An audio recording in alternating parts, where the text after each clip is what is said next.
ایک ایسی آنکھ جس کے رعب سے اس دور کا جابر بادشاہ بھی ڈرتا تھا۔ وہ عورت جسے قید کرنے کے بعد محض اس لیے اندھا کر دیا گیا کیونکہ وہ بادشاہ اس کی تیز نظری کے خوف سے کانپتا تھا۔ زرقاء الیمامہ وہ منفرد تاریخی شخصیت اور اپنے قبیلے کی وہ مضبوط محافظ جس کی بصارت دشمن کے لیے موت کا پیغام تھی، مگر اپنوں کی غفلت اور نادانی نے اسے تاریخ کا ایک عبرتناک باب بنا دیا۔ لیکن آخر یہ زرقاء الیمامہ تھی کون اور اس کی آنکھوں میں ایسی کیا طاقت تھی؟ آئیے تاریخ کی گہرائیوں میں چلتے ہیں اور جانتے ہیں اس نیلی آنکھوں والی محافظ کی وہ حیرت انگیز داستان جو آج بھی انسانی عقل کو دنگ کر دیتی ہے۔ قدیم عرب کے تپتے صحراؤں میں نجد کے علاقے یمامہ میں ایک طاقتور قبیلہ آباد تھا جس کا نام جدیس تھا۔ زرقاء اسی قبیلے کے سردار کی بیٹی تھی۔ اس کی سب سے بڑی پہچان اس کی گہری نیلی آنکھیں تھیں جن کے بارے میں قدیم عرب کی تاریخ گواہ ہے کہ وہ 3 دن کی مسافت سے اڑتی ہوئی چڑیا کے پر بھی گن لیتی تھی۔ وہ دشمن کے اٹھنے والے گرد و غبار کو میلوں دور سے دیکھ کر اپنے قبیلے کو خبردار کر دیتی تھی، اس لیے اسے یمامہ کی ناقابل تسخیر ڈھال کہا جاتا تھا۔ لیکن کیا یہ غیر معمولی بینائی صرف قدرت کا ایک کرشمہ تھی؟ قدیم روایات بتاتی ہیں کہ زرقاء کی اس حیرت انگیز قوت کے پیچھے ایک خاص راز چھپا تھا۔ وہ روزانہ ایک نایاب پتھر اسمد کو نہایت باریک پیس کر اپنی آنکھوں میں لگاتی تھی۔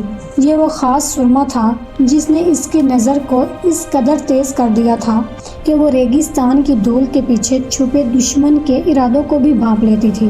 زرقاء صرف دور کی چیزیں دیکھتی ہی نہیں تھی بلکہ وہ میلوں دور اٹھنے والے گرد و غبار کو دیکھ کر یہ تک بتا دیتی تھی کہ آنے والے سواروں کی تعداد کتنی ہے اور ان کے پاس گھوڑے اور اونٹ کتنے ہیں۔ یمامہ کے لوگ اس کی بصارت پر اس قدر یقین رکھتے تھے کہ جب تک زرقاء کی نظر سلامت تھی کوئی دشمن اس قبیلے کی طرف آنکھ اٹھا کر دیکھنے کی ہمت نہیں کرتا تھا۔ وہ اپنے قبیلے کی وہ جاگتی ہوئی آنکھ تھی جس کی ایک پکار پر پورا یمامہ ڈھال بن کر کھڑا ہو جاتا تھا۔ یمامہ کے لوگ اس حصار میں اتنے بے خوف ہو چکے تھے کہ انہیں لگتا تھا کہ زرقاء اس کی آنکھیں ان کی ابدی حفاظت کی ضمانت ہیں، مگر انہیں خبر نہ تھی کہ سرحد کے اس پار ریگستان کی دوسری جانب ایک خوفناک سازش ان کا انتظار کر رہی تھی۔ یمن کا جابر بادشاہ حسان بن طبع اچھی طرح جانتا تھا جب تک زرقاء کی نظر سلامت ہے وہ یمامہ کی دیواروں کو چھو بھی نہیں سکتا۔ اس نے اپنے لشکر کو روک کر ایک ایسی خوفناک اور مکارانہ چال کا حکم دیا جو تاریخ جنگ میں پہلے کبھی نہیں دیکھی گئی تھی۔ اس نے حکم دیا کہ ہر سپاہی ایک بڑا درخت کاٹے اور اسے اپنے سامنے ڈھال بنا کر رکھ لے۔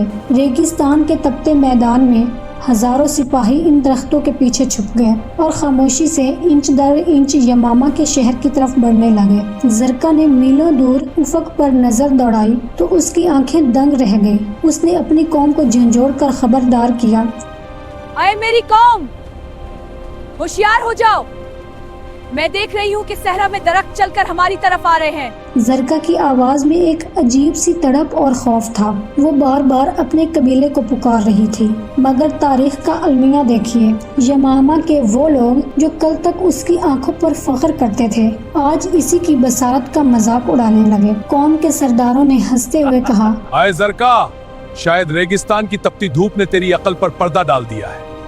بھلا درخت بھی کبھی چل کر آئے ہیں۔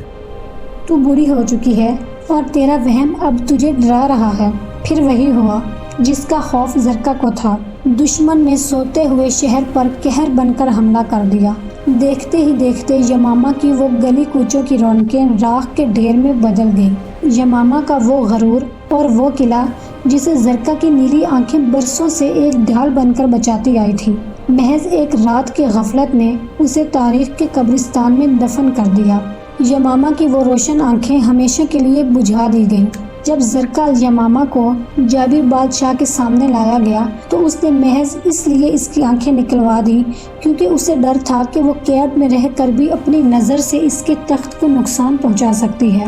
تاریخ گواہ ہے کہ جب ان کی آنکھوں کو نکالا گیا تو ان کی جڑوں میں اسی عصمت سرمے کے نشانات ملے جنہوں نے زرقاء کو یمامہ کی ناقابل تسخیر ڈھال بنایا تھا۔ وہ آنکھیں جو میلوں دور افق پر اٹھنے والے خطرے کو تو بھانپ لیتی تھی مگر اپنے ہی لوگوں کے بدلتے ہوئے رویوں اور غفلت کو نہ پہچان سکی۔ زرقاء الیمامہ کی یہ داستان محض ایک قصہ نہیں بلکہ ان قوموں کے لیے ایک ابدی سبق ہے جو اپنے مخلص محافظوں کی پکار پر کان نہیں دھرتی۔